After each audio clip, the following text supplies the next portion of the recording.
जामनेर शहरात गोवंशाची अवैध वाहतूक आणि अवैध कत्तल रोखण्यासाठी नगर परिषद आणि पोलीस प्रशासनानं संयुक्तपणे मोठी कारवाई करत धडक मोहीम राबवली आहे। महाराष्ट्र शासनाच्या निर्देशानुसार शहरातील विविध भागात संशयित ठिकाणांवर अचानक छापेमार कारवाई करण्यात आली।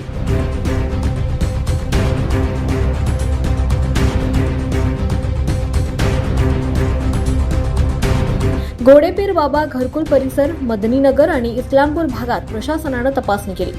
या कारवाई दरम्यान तब्बल 60 ते 65हून अधिक जनावरांची सुटका करण्यात प्रशासनाला यश आलं। ताब्यात घेण्यात आलेल्या जनावरांना सुरक्षितपणे जळगाव येथील गोशाळेत रवाना करण्यात आलं। उपविभागीय पोलीस अधिकारी बापू रोहम, मुख्याधिकारी नितीन बागुल, पोलीस निरीक्षक मुरलीधर कासार आणि प्रमोद काठोरे यांच्या मार्गदर्शनाखाली ही मोहीम पार पडली।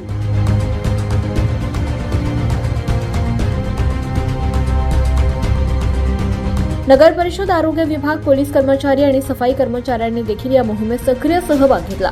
दरम्यान संबंधितांवर गुन्हे दाखल करण्याची प्रक्रिया सुरू असून कठोर कारवाई करण्यात येणार असल्याची माहिती प्रशासनाकडून देण्यात आली आहे। बकरी ईदच्या पार्श्वभूमीवर झालेल्या या कारवाईमुळे शहरात चर्चांना आता उधाण आलंय। प्रशासनाच्या पुढील हालचालींकडे सर्वांचंच लक्ष लागलंय।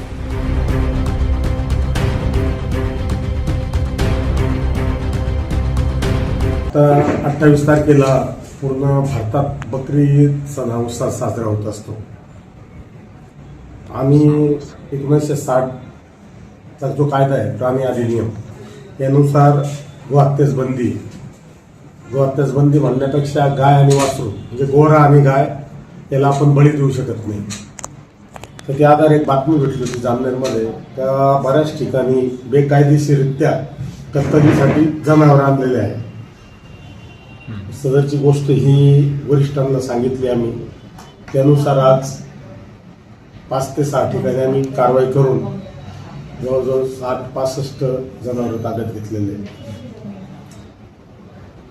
यामध्ये गाई वासरू किती आहेत सर, आणि इतर जे कोणते जनावर आहेत? संख्या आपण आला नाही अजून, दाखल करताच्या वेळेसच ती संख्या जी आपण सर्व होती ते तुम्हाला तेव्हा कळवलं। हे सगळे जनावर कत्तलीसाठी आणले गेले होते का, याची काही माहिती भेटली का सर? त्याची माहिती भेटली होती आम्हाला गुप्त बातमीदाराकडनं। असे जनावर जे बकरी ईद आहे त्यासाठी बळी देण्यासाठी आणलेले होते। यात किती आरोपी करण्यात आलेले? आरोपीची संख्या अजून निश्चित झाली नाही, गुन्हा दाखल करायची प्रक्रिया चालू आहे।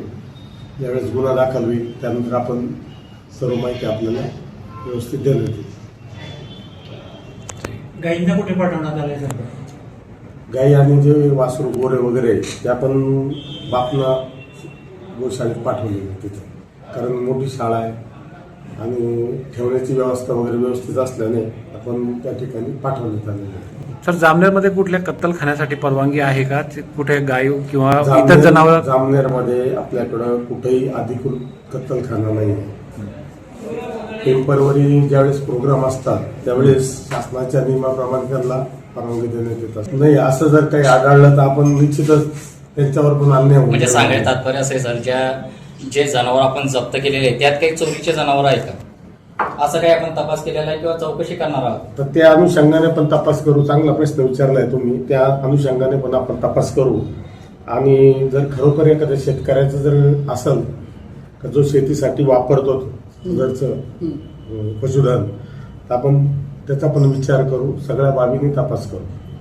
यापुढे अशा घटना होऊ नये त्यासाठी आपण जामनेरवासियांना काय आवाहन करू इच्छितो? माझं तर सर्व मुस्लिम बांधवांना आव्हान आहे का आपण जे शासनाने जे दिलेलं आहे त्याचाच बळी द्यावा, इतर प्राण्यांचा बळी देऊ नये। दिल्यानंतर योग्य ती कारवाई करण्यात येईल। त्याचप्रमाणे व्हॉट्सअपवर, फेसबुकवर, काही इंस्टाग्रामवर कोणी जर काही अफवा पसरत असेल तर त्याच्यावर कठोरात कठोर कारवाई करण्यात येईल। 24 लाईव्ह महाराष्ट्र न्यूज साठी पंकज तायडे, जामनेर।